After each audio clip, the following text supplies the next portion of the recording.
శ్వేతపత్రము శ్వేత అక్షరాలు మారినాయి అంతే. 50 లక్షల కోట్లనా 50 లక్షల కోట్ల సంపద ఏడ సృష్టించినావు? అది వీళ్ళు పేసారు కుటుంబం సంపాదించుకుంటారు. అందుకే దుబాయ్లో మస్కట్లో పోయి పెట్రోల్ పెట్టినట్టు పోయి ఇవాళ మరి ఫస్ట్ నాడే జీతాలు ఎందుకు ఇవ్వలేకపోయినావు? తెలంగాణ రాష్ట్రంలో భూములు అమ్మే పరిస్థితి ఎందుకు వచ్చింది? 6 లక్షల కోట్ల అప్పులు చేయాల్సిన అవసరం ఏమొచ్చింది? ప్రతి ఆర్టీసీ ఎందుకు నిర్వహణ అయిపోయింది? డిస్కమ్లు ఎందుకు డీలా పడుతున్నాయి? ఉద్యోగస్తులకు ఇలా ప్రమోషన్లు కానీ శాలరీ ఎందుకు ఇస్తలేరు? దళిత బంధు అందరికి ఎందుకు ఇయ్యలే? 3 ఎకరాలు ఎందుకు ఇయ్యలే? పోడు భూముల పట్టాలు ఎందుకు ఇయ్యలే? ఆ శ్వేతపత్రం చూస్తే ఈ ఒక్కసారి అబద్దాలు ఆడి ఆడి తెలంగాణ రాష్ట్ర ప్రజల కుంభం ముంచిన తర్వాత 2 సార్లు ముంచారు, 3వసారి ప్రజలు గుర్తించి ఇవాళ వాళ్ళని మొత్తం తగిన గుణపాఠం చెప్తే కూడా ఇంకా కొండగట్టుకు వెమ్లవాడ అభివృద్ధికి పైసలు ఇచ్చిండట. ఉన్న 5 కోట్ల రూపాయలు మనం తీసుకోవే ప్రయత్నం చేసిండు కామారెడ్డికి. ఇది నేను స్టేట్మెంట్ ఇచ్చినాక నేను ఆరోపిస్తే విమర్శిస్తే ఆపేయండి. జగిత్యాల మీటింగ్ పెట్టి కొండగట్ట అంచనకు పైసలు ఇస్తాడు. విమలవాడకు వచ్చి మా 20,000 అన్నాడు, నేను పెళ్లి చేసుకున్నా అన్నాడు. అన్ని చెప్పాడు కేసీఆర్, ఒక్క పైస ఇవ్వలే. ఇవాళ వాళ్ళ శ్వేతపత్రం చూస్తే గ్రామాల అభివృద్ధికి నిధులు విడుదల చేసినాడు. చూపెట్టు, నేను చాలాసార్లు డిమాండ్ చేసిన. నువ్వు ఇలా శ్వేతపత్రం విడుదల చేసినావు, చలో డీటెయిల్ రిపోర్ట్. ఇలా గ్రామాలు వైకుంఠ ధామాలు మీ ముఖాలకి వైకుంఠ ధామాల పైసలు ఎవరిచ్చో తెలియదు మీకు. వైకుంఠ ధామాల పైసలు ఎవరి? 14th, 15th ఫైనాన్స్ పైసలు ఎవరి? కేంద్ర ప్రభుత్వం నేరుగా గ్రామ పంచాయతీలను నిలిస్తే మీ అయ్య దొంగ సంతకాలు సర్పంచ్లను బెదిరించి దొంగ సంతకాలు పెట్టించి ఇలా డైవర్ట్ చేసిండు. గ్రామ పంచాయతీలకు నిధులు విడుదల చేస్తే సర్పంచులు కూలీలుగా మారే పరిస్థితి ఎందుకు వచ్చింది? సర్పంచులు ఆత్మహత్యలు చేసుకునే పరిస్థితి ఎందుకు వచ్చింది? ఇలా గ్రామాల సర్పంచులు మోడీ గారే శబాష్ అనే పరిస్థితి ఎందుకు వచ్చింది?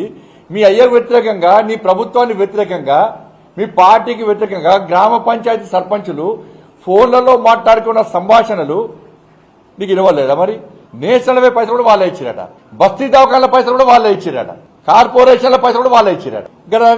ఏకగ్రీవంగా గెలిచిన సర్పంచ్ల పైసలు ఇవ్వలే, నువ్వు గ్రామ పంచాయతీల పైసలు ఇవ్వలే. సింగరేణి పైసలు వాడుకుంటువి, ఆర్టీసీ పైసలు వాడుకుంటువి, విద్యుత్ శాఖ పైసలు వాడుకుంటువి, గ్రామ పంచాయతీ పైసలు వాడుకుంటువి.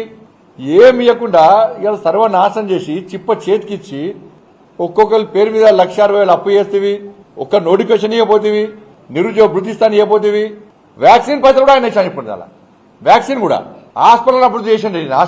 హాస్పిటల్ కనీసము ఇలా కేంద్ర ప్రభుత్వ నిధులకు ఒక్క పైస ఇవ్వలే. కోవిడ్ అప్పుడు ఇలా మీ అయ్య మీ కుటుంబము ఇంట్లో ఫామ్ హౌస్ లో ఉన్నారు. కనీసం ఏ ఒక్క హాస్పిటల్ విజిట్ చేయలే, కనీసం భరోసా నింపే ప్రయత్నం చేయలే. పారాసిటమాల్ వేసుకోన్నాడు మీ అయ్య, పారాసిటమాల్ వేసుకోన్నాడు. మాస్కులు లేకుండా ఫ్లెక్సులు లేకుండా తిరుగుతున్నాడు. పేరే పారాసిటమాల్ ముఖ్యమంత్రి అని చెప్పన్నారు. భారత్ బయోటెక్ తెలంగాణ రాష్ట్రంలో ఉంది, అక్కడ వ్యాక్సిన్ తయారు చేశారు. గది కూడా తెలియదు మీ అయ్యకు, సోయి లేదు. నరేంద్ర మోడీ గారు వచ్చేదాకా తెలియదు. దాదాపు 80 దేశాలకు వ్యాక్సిన్ అందించిన ఘనత నరేంద్ర మోడీ ప్రభుత్వాన్ని.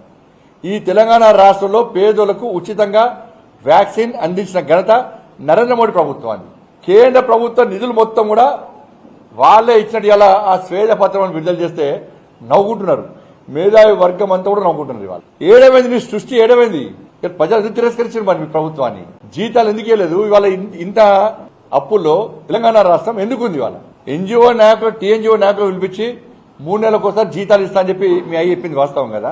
టీచర్ పోస్ట్ ఎన్నికలు ఉన్నాయి, కనీసం ప్రభుత్వ పాఠశాలలో కనీస సౌకర్యాలు, హాస్పిటల్ సౌకర్యాలు, ప్రభుత్వ పాఠశాల సౌకర్యాలు ఎక్కడ ఏం లేకుండా మొత్తము చిప్పచెతికిచ్చారు. ఇది ఒకటి విషయం. ఇవాళ కాంగ్రెస్ పార్టీ